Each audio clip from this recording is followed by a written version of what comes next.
Yes, this is the first in a new series of films. And I'm going to call them nighttime sessions because that's the deal. What's happening is I'm just waking up at some random point, but I know it's not morning or anything like that, and I'm just going to share with you. So today it's all about near-death experiences. I've had someone for a one-to-one session, and in our conversations there's something that came up which I really wasn't bargaining for. The person concerned was explaining the fear of flying and the idea of being on an aeroplane on a long haul flight, and suddenly having this awareness that I'm thousands of feet in the air in a metal box with hundreds of other people, and at any point this thing could crash, and they do crash. It's true, it does happen. But it's also true that it's very rare, proportionally, much greater chance of being hit when you're in a bus or you're in a car. But of course it's the fact that you're so high up. And when I was hearing this concern, that had an interesting effect on me. So I suddenly realised that whenever I get into an aeroplane and I'm up in the air, I simply don't care. I have no fear whatsoever. And yet it's quite logical and rational, I can understand that. And so it got me to thinking, so why don't I have any fear of being in an aeroplane? I'm thousands and thousands of feet in the air with a whole bunch of people, when it could come down and crash and we could all die. It's possible. It's always possible. So why don't I care? And probably a lot of you watching who travel by air, you don't care either. But some people do. So it got me thinking about near-death experiences. I've had a lot of near-death experiences. I've nearly died more than probably just about anyone you've ever met in your life. It's a fairly safe bet. But a lot of mine happened at a period of my life I'm not going to talk about. Childhood, let's leave all that behind. Let's talk about adulthood. 3 experiences in adulthood which I had. First one, I'm in Portugal, and I'm swimming across a river estuary. So this is where the river widens and widens, and far to my left I can see that's where the sea is. It'll open up to the sea, but I'm swimming across the river at this point. And it looks like it's about a quarter of a mile away, the other coast, the bank of the river. So I just start swimming. I can swim well. It's very calm, it's very easy. The current is not particularly strong, so I think, why not? Let's just go for it. It's lovely. Nice, gentle, lazy river, have a nice, gentle swim. I get a third of the way across, and I suddenly notice something, which is my direction is not from one side of the river to the other. What I'm actually doing is I'm doing this. I'm actually going, the current is actually much stronger than I realised by the time it gets quite close to the centre of the river, and it's just taking me straight out to sea. And I can see the Atlantic Ocean, and it's getting closer and closer pretty rapidly. It's got not much to do with my efforts at swimming, and I think, oh shit. This is my very first young adult near-death experiences. What am I going to do here? And I simply don't know, and I think I'll put some more effort in, see if I can really make some effort to get to the other side of the river. It's not happening. I'm continuing to be pulled out to sea by the current of the river, and I really don't know what to do. And this really is the shamanic instruction years and years and years before I trained. Put your feet down. And so I did. I put my feet down, and relief. I'd actually reached a point in the river estuary quite close to sea where there was a sandbar. So I simply found myself standing up to my waist, being supported by a sandbar. So what I did is I just turned back in the opposite direction from which I came, and I just walked back to the riverbank and got out. So that was a really easy one. But nonetheless, for that period of time, I had that, what is going to happen? I'm completely outside of control, and what can I do? Until I was given that little insight, try putting your feet down. I had no idea. It looks like that was it. Game over. So that's the first one. Second one's a much more of a mysterious one. To this day, this still confabulates my rational mind. My rational mind has absolutely no explanation for what happened. And in case people are interested, no, I was not under the influence of alcohol or of any substances. I was, what people say, completely straight at that time. I'd spent quite some time working as a volunteer for an organisation where we create a big camp for people to come and stay, and organisations would come around their conferences, but we provide all the services for them. And I met someone at this camp. It was for Resurgence magazine readers, that's what it was, this particular camp. And she really liked me and she wanted me to visit her, and she suggested that we meet in the Centre of Alternative Technology in Wales. It's an amazing place. She'd rented somewhere and she was already there, so I was just going to join her.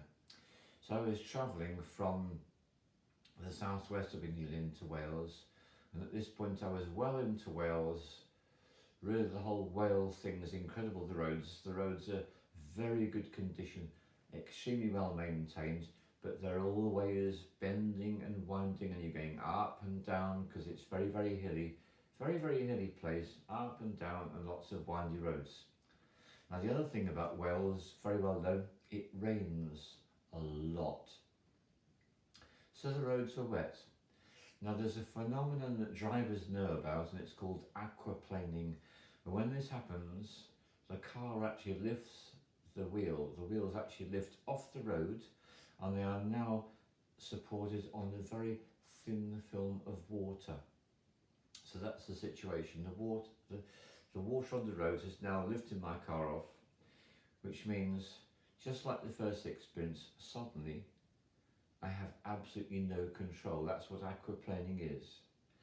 And I'm travelling at 35 miles per hour, and there are all these bends. So I'm aquaplaning and I come to this bend. And so what happens, rather than the car following around the road, it can't do that. It's now on this thin film of water, so it goes straight off the road, and there's a cliff face made of solid rock, and it's there, and my car is heading straight towards it. It's only about 10 metres, about 30 feet from the edge of the road to the rock face.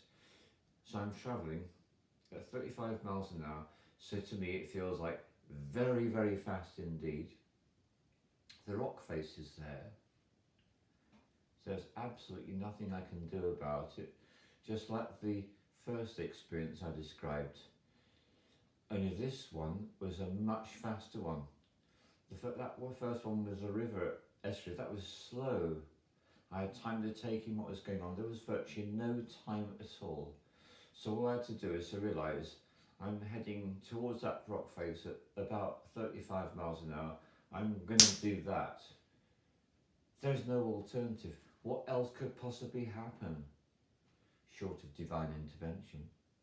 Well, what happened is the car got to a certain distance, and then it did the impossible. It turned around and it started going back on the opposite direction, and it stopped with the two front wheels on the very edge of the road surface. And when I pulled myself together, the engine was still running, the lights were still on. I turned the engine off, and I got out, and I walked, and I looked at where I was, and I saw the two front wheels on the very edge of the road. There is no rational explanation for that. The car should have impacted. It should have done that. There should have been severe damage to the front of the car, and I should have been at the very least severely injured, or most likely simply dead. And I wasn't. I was completely unharmed. The car was totally undamaged. There was no damage of any kind that I could detect with the car. And when I pulled myself together and realised I'd survived, and that was the first one, I wasn't really conscious of it being a near-death experience, because it was like, well, maybe I was just being a bit silly. There was a sandbar. There wasn't when I got into the river, but there was when I got out. So there was no problem really.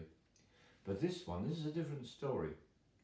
I really did almost die, and I actually really didn't. So the only explanation I can come up with this, which for those of you who've watched The Matrix you'll understand, and about the nature of reality. This is also a film about the nature of reality. Reality is so much more plastic, so much more flexible, so much more malleable than we give it credit for. My higher self knew, I didn't, my higher self knew that my journey on this life was not over. I had loads of stuff to do. I was not permitted to die, that was not an option. Rather like all the near-death experiences I went through as a child. I was not permitted to die, it was not an option, I had things to do. Same story. But this is, to me, the most exciting one, because it's like no rational explanation. So reality is so much more plastic. One of the ways that we can understand this is I simply jumped timelines. I was on a timeline which ended with a collision on the rock face, and I jumped timelines. In fact, this is actually the shamanic explanation. I'll tell you about somebody else's near-death experience. This is a shaman in Central America, and he's finished his training, and there's a big party to celebrate, and he's with his teacher, and at a certain point the teacher takes him away from all the people celebrating, and they go for a little walk into nature, and they're chatting about this and that, and they're walking along a riverbank, and at a certain point what the teacher does is he does that, he pushes them off into the river. Now this is not like the river I was swimming across.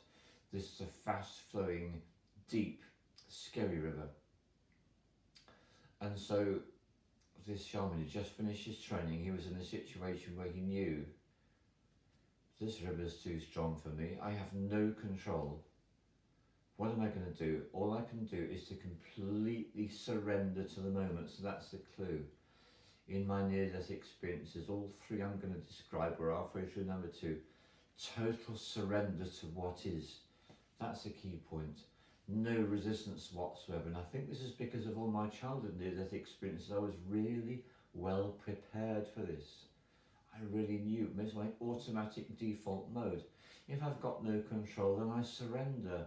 I completely embrace the experience.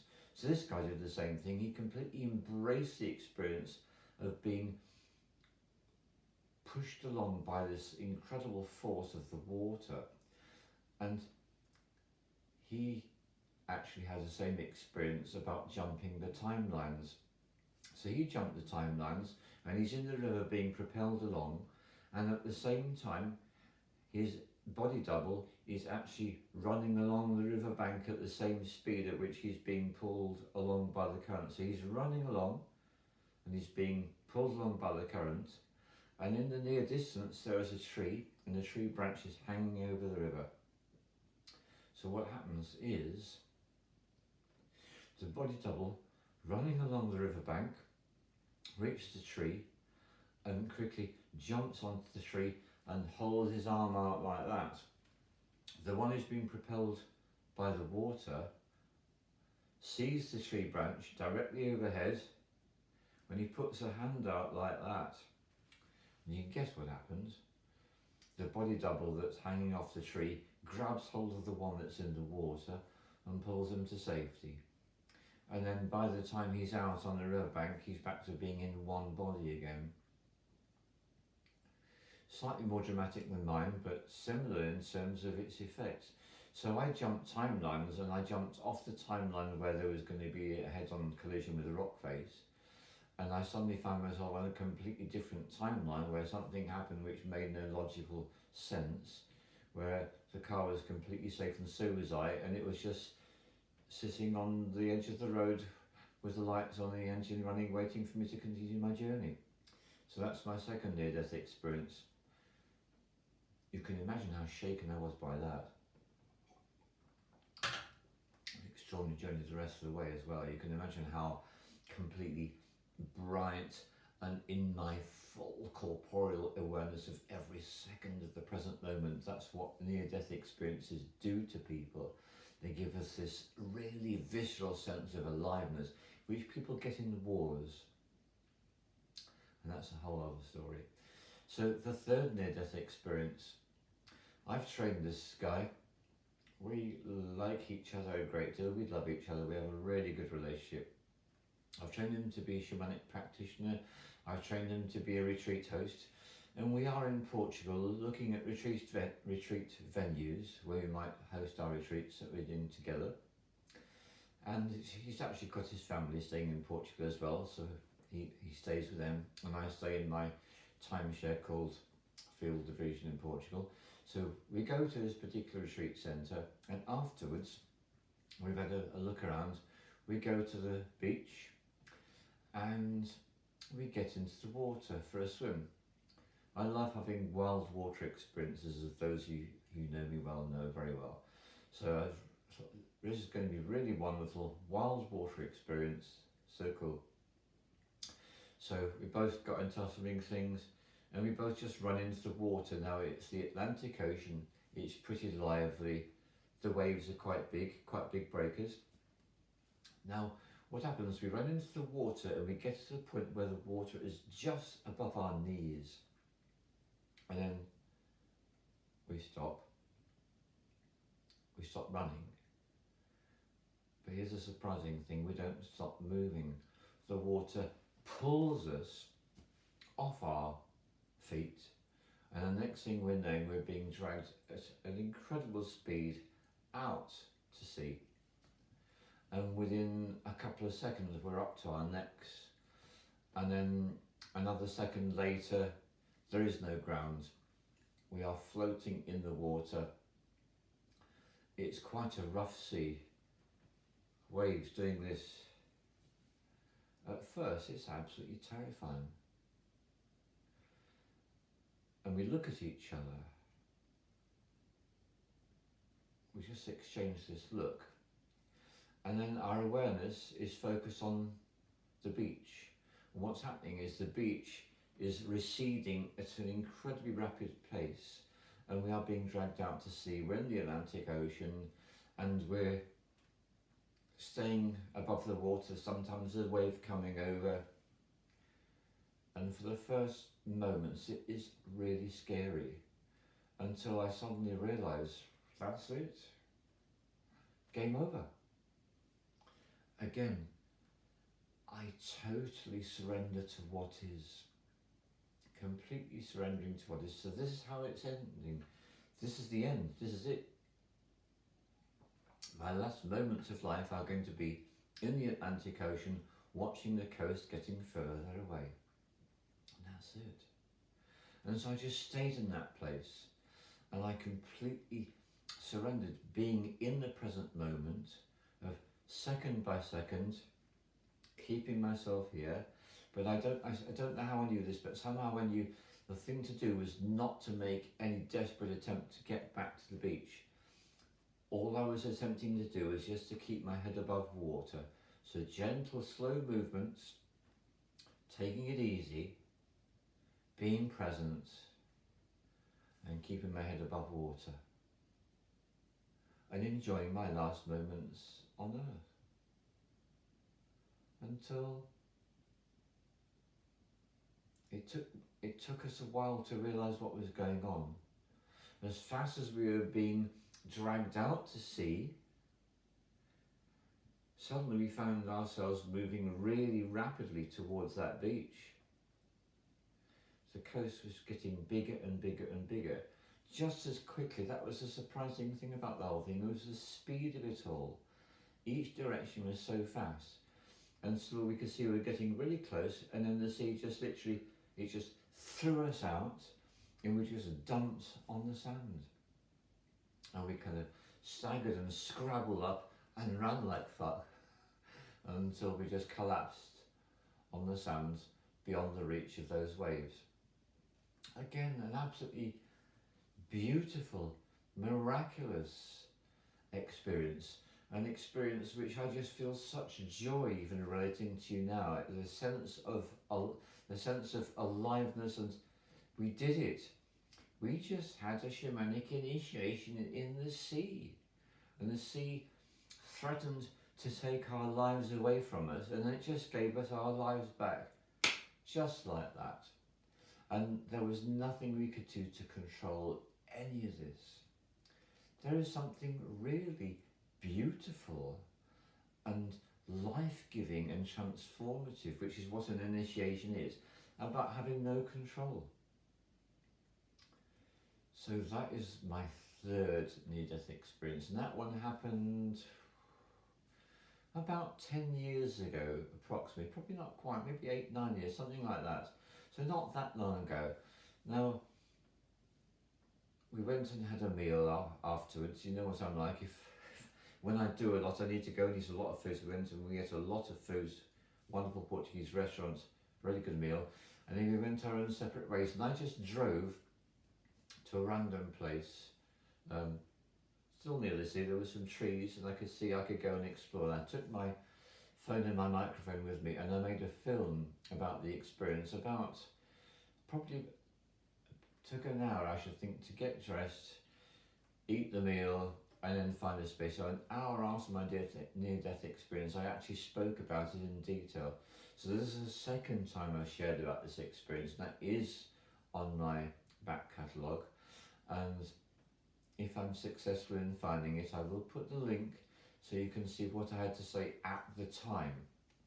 And this would be a really interesting and curious thing. I wonder how different my account is from at the time to how it is now. The other thing I do remember, which happened for some hours afterwards, is my body was trembling. I think that's to be expected, really. Nothing like a good tremble after a near-death experience. So thank you very much for coming with me on this in the night session with UT Sharman.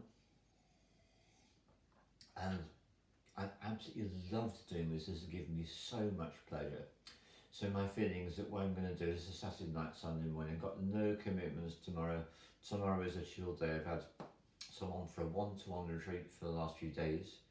So Thursday, I think, yes, it's from Thursday to here we are Sunday morning. So totally going to chill out and not do anything particular at all. So this is going to be the first of many, because I just had such a burning desire to share that with you. Thank you very much for coming with me on this journey. And as always, all the love to you.